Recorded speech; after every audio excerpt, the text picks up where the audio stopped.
I'm Rear Admiral Thomas M. Dykers, retired. The silent service story you're about to see actually happened in World War II. For reasons that will become obvious, the names of the submarine and the men who sailed her have been changed. It is the story of two extraordinary achievements, one by the submarine, the other by an individual member of her crew.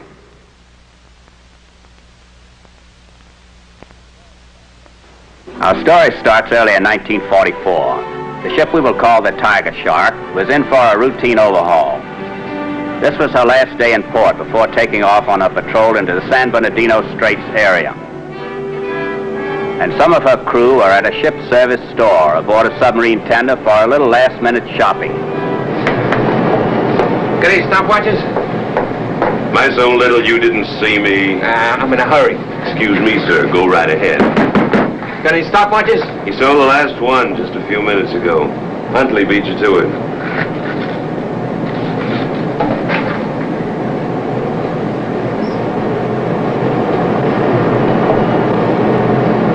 Did you just get yourself a stopwatch? Yeah, I got a stopwatch. I need it. You need it, that's right. I'm real interested in hearing that, Mac. I'll give you $5 more than you paid for it. It's downright friendly of you, Mac, but it ain't for sale. $10 more. Who do you think you are, Come on, I want it, Oh, shove off, Mac. Why are you bothering me? Are you gonna give me that stopwatch? Negative. Now beat it. Go join the Japanese Navy. All right, you guys, lay off. Why don't you be a good Joe and let him alone? I offered him $10 extra. Look, itty-bitty buddy, he don't want cash, he wants the watch. Just like you do. Only he got to it first.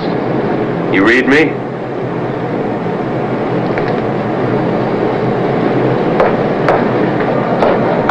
A million guys in the Navy, I had to draw him for a shipmate. Forget it, Huntley.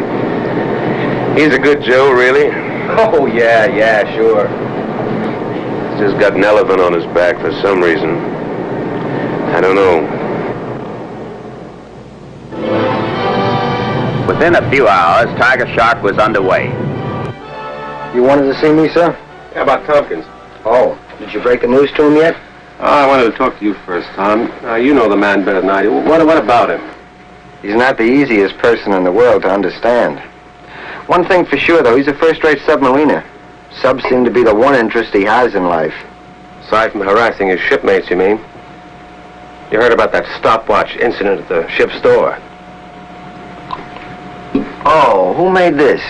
I did? I'm sorry, sir. I didn't know. Have him come in. He should be waiting out there now. Tompkins? Tompkins? I think you know we've recommended you for a promotion. Yes, sir? I was wondering whether you fully understand the responsibility that goes with being a chief in charge. I think I do, sir. Now, I mean in the broader sense. Stirring up resentment among the crew, it reduces their efficiency. The energy of every man on board has to be directed toward one thing, licking the enemy. Not 99% of the time, but 100%. Permission to say something, sir? Granted. Well, sir, I've always tried to, try to do what you're telling me. But, sir, I know it just doesn't come out that way. It won't affect my promotion, will it, sir? Your promotion's already come through, just before we get underway. You made chief. Congratulations. Thank you, sir. Thank you, sir. Well, you're a chief now. It's a big opportunity for you. Now, see if you can make the most of it. Yes, sir.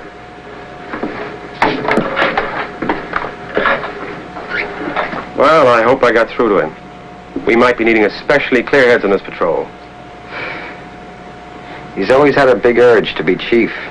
Now he's made it. Somebody paid attention to him, gave him something. He didn't have to take it. Might just be the turning point.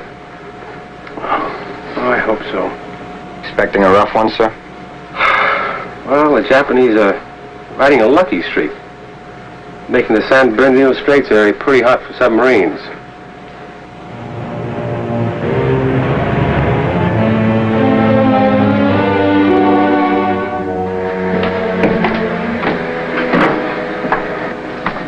hot skinny on Tompkins? He made chief. I'm shook. That don't bug me. I got some hot skinny on the patrol, though. It's gonna be a doozer. Oh, yeah? Where'd you hear? The skipper and me. We're like that. He's my adopted son. You know that. Well, I just hope Mr. Big don't start pulling rank on us. That's all we need if we start catching it. What are you worried about, anyway? Tompkins made chief, so the world's coming to an end? It could. For us on this boat. Who's to say it's not gonna be good for him? Look at me. Before I made chief, I was nobody. Joe Blow. Then, boom. One of the fleet wrestling champions. Now meet somebody senior grade, Phil Wilson. Yeah. You made chief. It gave you confidence. See what I mean? With Tompkins, it's nothing but a license to be a real heavy. You like that? He still thinks it's funny. Yeah, I ain't gonna say you're wrong, Ernie. I just ain't gonna bet either way. Well, take a look at Ernie Lapchick, bookmaker, senior grade. I'm giving 6-2 and even. This guy gives us nothing but trouble.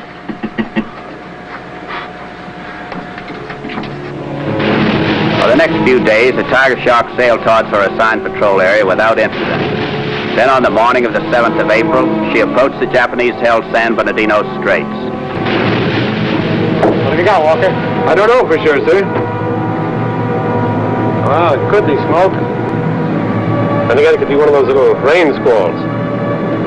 What do you think, Tom? A little too far away to be sure, sir. Well, we'll know soon enough.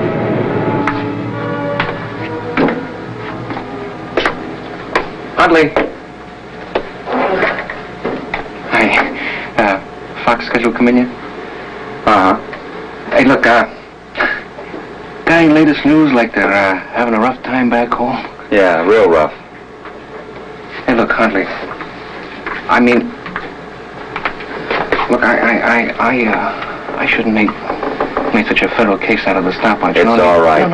No kidding. I mean, I said it's all right. Forget it. Okay.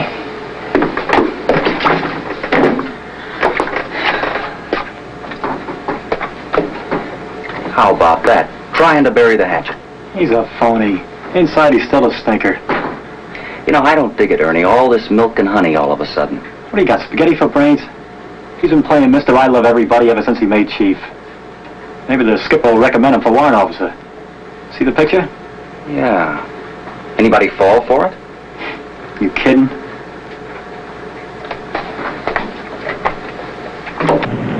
Smoke, all right? Have it!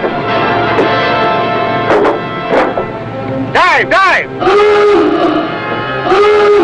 Battle stations. Marine board, pressure in the boat. Level up, periscope depth.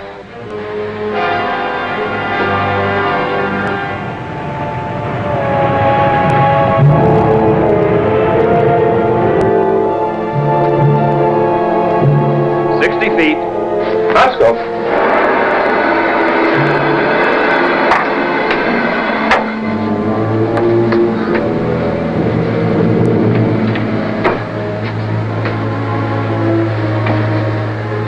Uh-oh.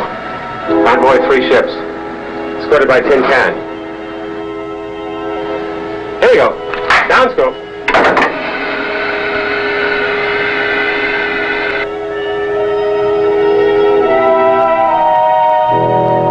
Upscope.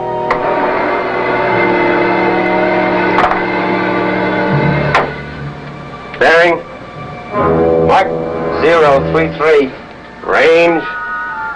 Mark 5300. Downscope.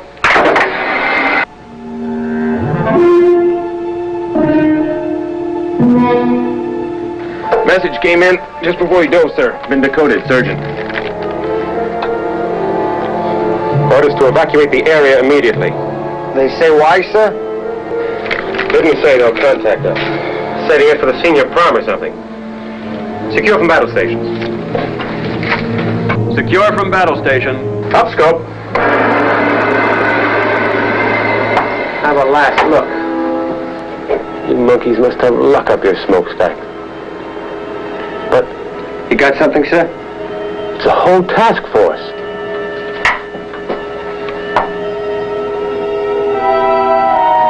It looks like the whole Japanese Navy. Cruisers. 1, 2, 3, 4. 4 columns of 2 heavies each. screened by tin cans. 1, 2, 3, 4, 5, 6 of them, all 2 stackers. I'll bet they're headed for the Marianas, Tom. Downscope. The Marianas, sir? Yeah, we've got a task force of our own there. It's a big battle going on. Those monkeys are going in to hit them from the rear.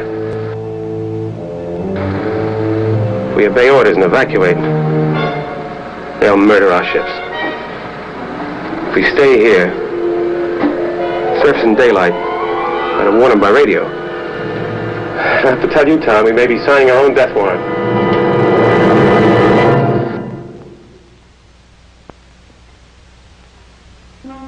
The captain of the Tigershark found himself in a position no commander would envy. Face to face with the choice between sacrificing the Tigershark or exposing our ships in the Marianas to an undetected attack from the rear. Upscope! See what they're doing, changing course maybe, though I doubt it.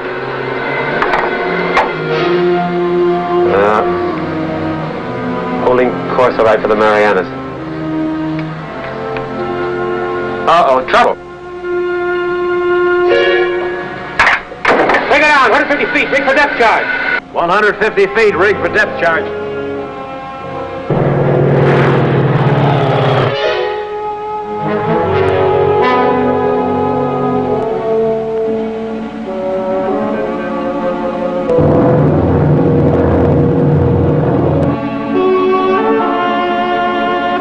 Leveling off, 150 feet.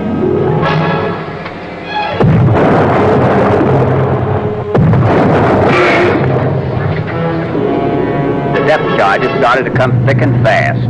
No time now to think about making decisions. There was only one thought aboard the Tigershark: survival.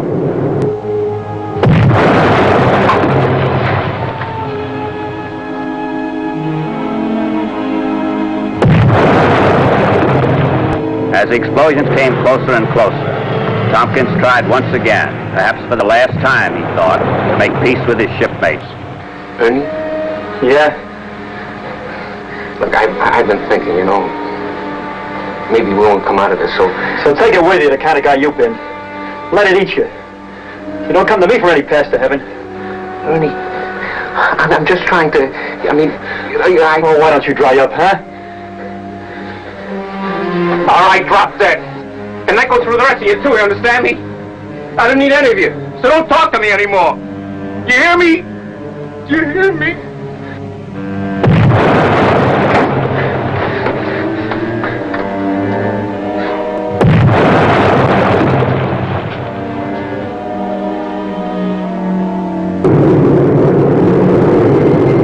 Finally, the depth charge attack eased off, and with it the tension. But now the need to make that decision stared the captain in the face. And if you'd have asked him, he would have told you he'd prefer the depth charges. Well, the planes are gone. There are 3 airfields in the area. They'll be gone for very long. We're staying, Tom. Aye, aye, sir. I don't mind telling you, I don't like sending men up to die without a fighting chance. This is one time I'm glad I'm not the captain. Well, the least I can do is tell him what the score is. This is the captain. We sighted a big task force up there. I guess you know their air cover spotted us and sent down its regard, but what I wanted to tell you is this. That task force is sneaking up behind our ships at the Marianas. They'd wipe them out, unless we can get a message through, warn them what's coming. Now, when we surface, it's going to be rough, very rough. In fact, if any of you pray, we can use all the help we can get. Plane her up 60 feet. Here's a message for the force commander. Urgent. Large enemy task force sighted latitude 1250 north, longitude 124.45 east, course 085, speed 16 knots. Apparently headed Marianas. Now have them code that, get it off as soon as we surface. Aye, aye, sir. And so the Tigershark made her first move towards the surface. It wasn't going to be that easy, however. High-speed cruise bearing 337. Turn on your speaker sound. 60 feet, sir. Up, scope.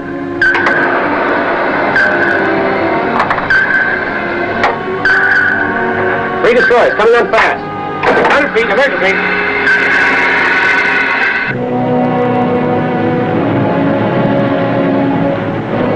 Directly over us, sir. Take her up to periscope depth.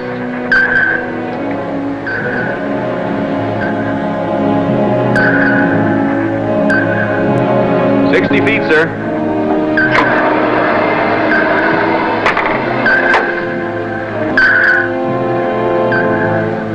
Wouldn't you know it? Bring it on again at 100 feet. Radio will start sending soon as we surface. If we ever surface, they're pinning us down, bombers and destroyers. High-speed screws coming back, sir. If we don't get the message off soon, it'll be too late. For the Tigershark's crew, the deadly game of cat and mouse was harrowing. So much more so because there was little hope at the game's end. All right, we'll try again. Periscope depth.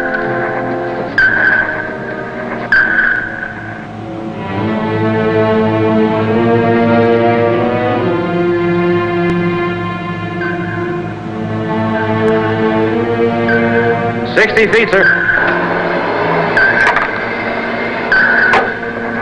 They're not so dumb. What is it, sir? Guess what I was afraid of? Task force gone out of the Marianas. Left the planes and cans to pin us down here. Ground scope.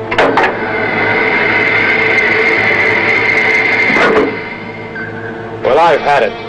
Radio, ready with the message? Coded and ready, sir. And here we go. Surface.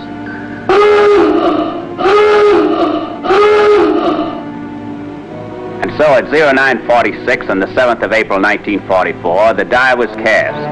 The Tigershark started for what by all odds had to be eternity. There would be no turning back this time.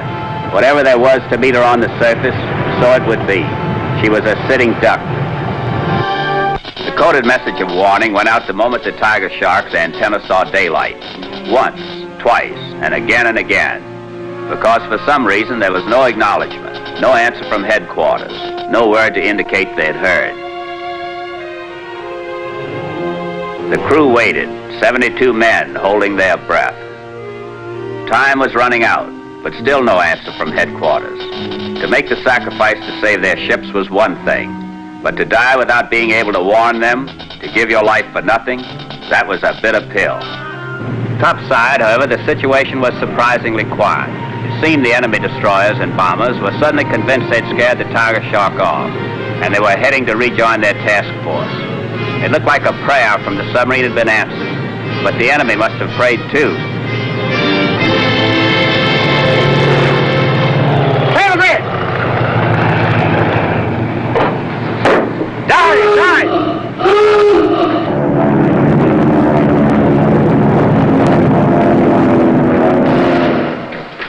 Take her deep, brake for depth charge. Left full rudder.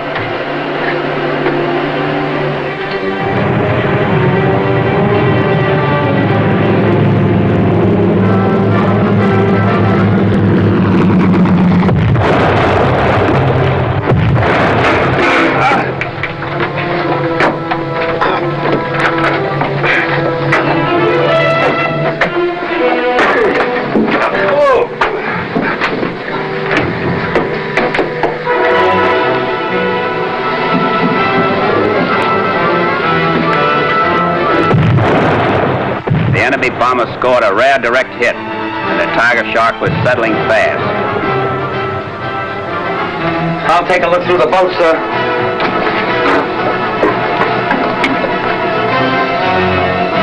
But Lieutenant Hadley got no further than the control room. With Lieutenant Walker, the diving officer, too badly injured to carry on, the executive officer took over his station. By the time the Tigershark was passing a depth of 280 feet, the damage reports started to come in. All compartments report damage, sir. Forward engine room pressure hull dished inboard. Rudder jammed hard to port. Motor room taking water fast. Pressure hull on crew's washroom dished inboard. Main induction drains show a full stream. By all the standards of logic and engineering, that should have been the end of the Tigershark. But somehow she managed to cling tenaciously to life, while the crew fought valiantly, keeping their heads as they did their jobs. Watch your bubble. Watch the controls. Particularly Lieutenant Hadley, who had accomplished the impossible by leveling off the boat.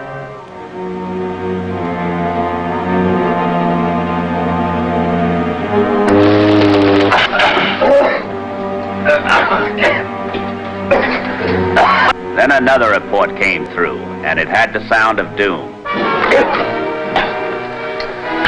Fire in the maneuvering room. All power lost. Fire in the maneuvering room, sir. All power lost. Without power, the Tigershark could only change her buoyancy and hope that she would neither sink to crushing depths nor pop into view on the surface. There seemed to be no possible chance of regaining power. The maneuvering room where the repairs had to be made was filled with a thick phenolic smoke, poison. But the poisonous smoke didn't stop Tompkins. With complete disregard for his own safety, he insisted on staying in the compartment alone to make the repairs, at least to try. No man should have been able to stand it, but Chief Electrician's mate Tompkins did, somehow. Though actively and violently ill, Tompkins kept working, repairing and replacing burned-out wiring, doing whatever was necessary to regain power on the shafts.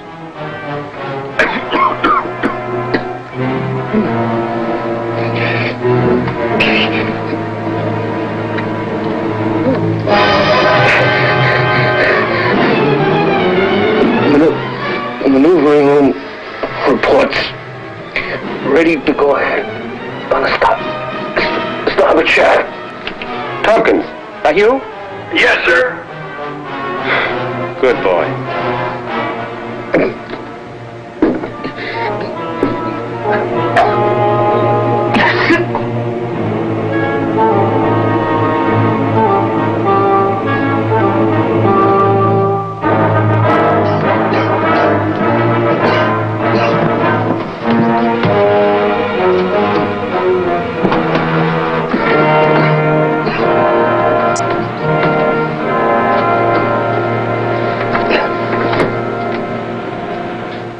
With power on one of the shafts, the Tigershark was able to crawl away from the scene of the disaster and head for home. How we doing, Captain? Make it back to port. With a little luck. She's a good ship. Tough. Captain's recommending you for the Navy Cross, Tompkins. Well, you saved the boat and everybody on board. A couple of the boys here would like to see you.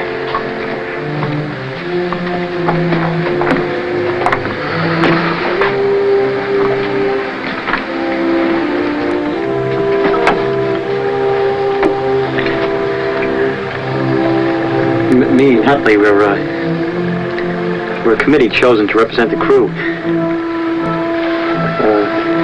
We want to say that we appreciate all we want to say is that you're a pretty great guy. No kidding. We got a present for you. Stopwatch.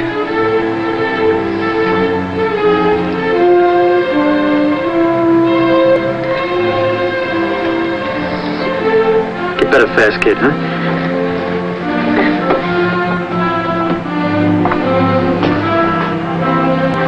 Looks like he might be all right now, Tom. He's gotten attention. And something he didn't have to battle for. And it came from where it counts, Captain. The crew.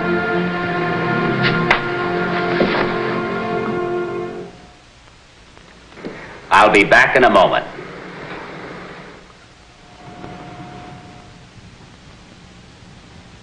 The action of the man we call Tompkins is considered one of the most outstanding examples of selfless devotion to duty in the annals of our Navy. Those who knew the conditions under which he worked considered them virtually beyond human endurance. His action will serve as an inspiration and a guide to generations of future submariners. Please join us again for another true story of the silent service.